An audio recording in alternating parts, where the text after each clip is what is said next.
Stop push button और उसके अंदर मौजूद NO नॉर्मली ओपन पॉइंट और NC नॉर्मली क्लोज पॉइंट की तफसील से वजाहत करेंगे इस वीडियो के अंदर। ये वीडियो आपको इलेक्ट्रिकल सर्किट और इंडस्ट्रियल ऑटोमेशन को समझने में बहुत मदद देगी। ये एक स्टॉप पुश बटन है। इस बटन का काम किसी भी मशीन को रोकना या बंद करना होता है। जैसे ही आप स्टॉप पुश बटन को दबाते हैं तो ये सर्किट को ओपन कर देता है और मशीन हमारी रुक जाती है। सबसे पहले हम स्टॉप पुश बटन के बुनियादी काम समझते हैं। ये बटन एक किस्म का स्विच होता है जो कि इलेक्ट्रिकल सर्किट में मशीनों को रोकने के लिए इस्तेमाल होता है। जब आप इस बटन को दबाएंगे तो ये सर्किट को ओपन करवा देता है और मशीन हमारी रुक जाती है। स्टॉप पुश बटन में NO नॉर्मली ओपन और NC नॉर्मली क्लोज पॉइंट होते हैं जो इसके ऑपरेशन को कंट्रोल करते हैं। अब हम इन दोनों पॉइंटों को तफसील से समझते हैं। सबसे पहले है NO normally open point. Normally open का मतलब है कि जब आप स्टॉप पुश बटन को नहीं दबाते तो तब ये पॉइंट ओपन रहता है और सर्किट में करंट का बहाव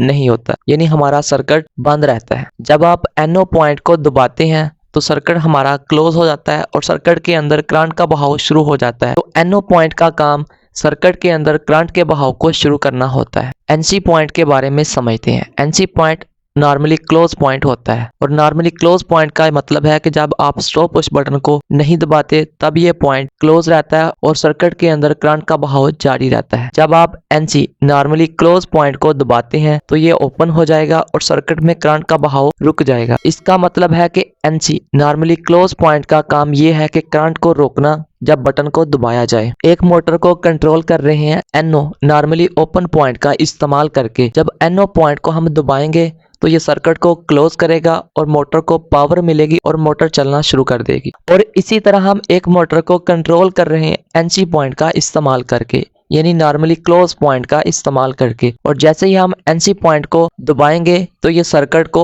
ओपन कर देगा और हमारी मोटर स्टॉप हो जाएगी। स्टॉप पुश बटन के अंदर दो ऑक्सिलरी लगी हैं। एक नॉर्मली ओपन पॉइंट की ऑक्सिलरी होती है जिसे हम NO कहते हैं। एक नॉर्मली क्लोज पॉइंट की ऑक्सिलरी होती है जिसे हम NC कहते हैं। अगर हम NO पॉइंट का इस्तेमाल करेंगे तो जैसे ही हम स्टॉप पुश बटन को प्रेस करेंगे तो ये सर्किट को क्लोज करेगा और हमारी मशीन या मोटर चलना शुरू कर देगी। अगर हम NC पॉइंट का इस्तेमाल करेंगे तो जैसे ही हम स्टॉप पुश बटन को प्रेस करेंगे तो ये सर्किट को बंद करेगा, यानी सर्किट को ओपन कर देगा और हमारी मोटर चलना बंद हो जाएगी। तो इस तरीके से हम स्टॉप पुश बटन का इस्तेमाल करके एक सर्किट को ओपन और क्लोज कर सकते हैं, वो भी NO और NC ऑक्सिलरी का इस्तेमाल करके। तो ये वीडियो आपको कैसी लगी है कमेंट करके लाजमी बताइए और इस वीडियो को लाइक कीजिए, शेयर कीजिए। अभी तक मियां इलेक्ट्रिक यूट्यूब चैनल को सब्सक्राइब नहीं किया तो चैनल को लाजमी सब्सक्राइब कीजिए। इस वीडियो के अंदर हमने स्टॉप पुश बटन को एक्सप्लेन किया है, वो भी NO और NC ऑक्सिलरी के साथ। तो इससे पिछली वीडियो के अंदर हमने स्टार्ट पुश बटन को एक्सप्लेन किया था, वो भी NO और NC ऑक्सिलरी के साथ। इन दो push button stop push button और स्टार्ट पुश बटन का इस्तेमाल करके हम एक 3 फेज मोटर को किस तरीके से कंट्रोल कर सकते हैं, वो भी मैग्नेट कॉन्टैक्टर का इस्तेमाल करके। तो उस वीडियो का लिंक आपको इस वीडियो के एंड स्क्रीन में मिल जाएगा, जिसके अंदर हमने स्टार्ट पुश बटन और स्टॉप पुश बटन का इस्तेमाल करके एक 3 फेज मोटर को स्टार्ट किया है और स्टॉप किया है। तो आप दोस्तों ने इस वीडियो को लाजमी देखना है।